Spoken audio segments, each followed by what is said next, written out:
बच्चों, आज मैं आपको पंचतंत्र की एक और नई कहानी सुनाऊंगी और आज की कहानी है गिद्ध और बिल्ली। बहुत पुरानी बात है। किसी जंगल में बड़े से बरगद के पेड़ पर कई पक्षी रहते थे। एक दिन एक बूढ़ा गिद्ध उस पेड़ पर आश्रय लेने आया। वह गिद्ध अंधा था। पेड़ के सभी पक्षियों ने गिद्ध की उम्र का लिहाज करते हुए उसे अपने साथ रहने के लिए जगह और खाना देने का फैसला किया। गिद्ध ने भी बदले में पक्षियों के बच्चों की रखवाली का निर्णय लिया। बहुत समय तक गिद्ध और पक्षी खुशी खुशी साथ रहे। फिर एक दिन उस पेड़ के पास से एक बिल्ली जा रही थी। बिल्ली ने पेड़ से पक्षियों के चहचहाने की आवाज सुनी। बिल्ली जैसे ही पेड़ पर चढ़ी, पक्षियों के बच्चे उसे देखकर डर गए। इससे पहले कि बिल्ली बच्चों पर हमला कर पाती, गिद्ध जोर से चिल्लाता हुआ आया। कौन है वहाँ? बिल्ली गिद्ध की आवाज सुनकर कांप गई। उसको पता था कि अगर उसे पक्षियों के बच्चों को अपना भोजन बनाना है, तो पहले उसे गिद्ध से दोस्ती करनी पड़ेगी। गिद्ध जैसे ही बिल्ली के सामने आया, बिल्ली गिद्ध से बोली, मैंने आपकी बुद्धिमानी और बड़प्पन के बारे में अपने साथी पक्षियों से बहुत कुछ सुना है। मैं आपसे मिलने आई हूँ। गिद्ध को अपनी तारीफ सुनकर बहुत अच्छा लगा। उसने बिल्ली से पूछा, कौन हो तुम? बिल्ली ने जवाब दिया, मैं एक बिल्ली हूँ। गिद्ध को यह सुनकर बहुत गुस्सा आया और वह बोला, यहाँ से फौरन चली जाओ, नहीं तो मैं तुम्हें मार दूंगा। बिल्ली के पास एक अच्छी तरकीब थी। बिल्ली ने गिद्ध से कहा, ये चाचा, मैं अपने परिवार के साथ नदी के दूसरी तरफ रहती हूँ।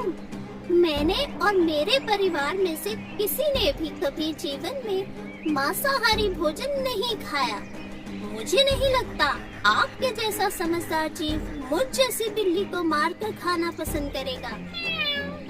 बिल्ली की इस बात पर गिद्ध जवाब देता है, मैं तुम पर विश्वास कैसे करूं?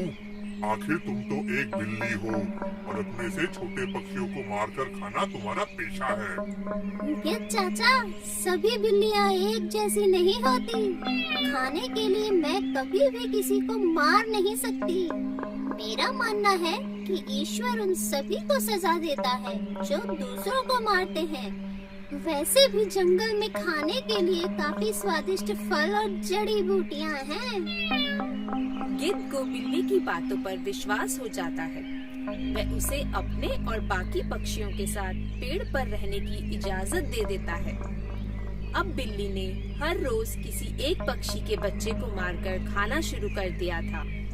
गिद्ध जब भी सोया होता, तब बिल्ली अपना शिकार करती। धीरे धीरे बच्चों की संख्या में कमी आने से बाकी पक्षियों को कुछ गड़बड़ लगने लगी। वह अपने खोए हुए बच्चों को ढूंढने के लिए जंगल में गए। जैसे ही बिल्ली को आभास हुआ कि अब झूठ से पर्दा उठने वाला है, वह वहाँ से भाग गई। जब पक्षी जंगल में अपने बच्चों को ढूंढने में विफल होकर वापस पेड़ पर आए, तो उन्हें गिद्ध सोया हुआ मिला। गिद्ध जहाँ पर सोया था, उसके पास वाली टहनी में एक कोटर था। पक्षियों ने जैसे ही कोटर में झांक कर देखा, तो उसमें उन्हें ढेर सारी हड्डियां मिली। यह वही हड्डियां थी जो बिल्ली ने पक्षियों के बच्चों को खाकर वहां छुपा दी थी। उन हड्डियों को देखकर पक्षियों को आभास हुआ कि वह हड्डियां उनके बच्चों की ही हैं। हड्डियां सोए हुए गिद्ध के पास मिलने पर उन्हें लगा कि गिद्ध ने ही सभी बच्चों को मारकर खाया होगा और हड्डियों को कोटर में छुपा दिया होगा। बूढ़े गिद्ध की इस करतूत के चलते पक्षियों के गुस्से का ठिकाना नहीं रहा। सारे पक्षियों ने मिलकर गिद्ध पर अपनी चोंच से वार किया। क्योंकि गिद्ध सोया हुआ था, वह कुछ नहीं कर पाया और पक्षियों के हाथों मारा गया। इस तरह गिद्ध के एक अनजान बिल्ली पर भरोसा करने से पहले पक्षियों के बच्चों को और अंत में खुद गिद्ध को अपनी जान से हाथ धोना पड़ा। तो बच्चों, इस कहानी से हमें ये शिक्षा मिलती है कि आंख मूंद कर हमें कभी किसी अजनबी पर भरोसा नहीं करना चाहिए।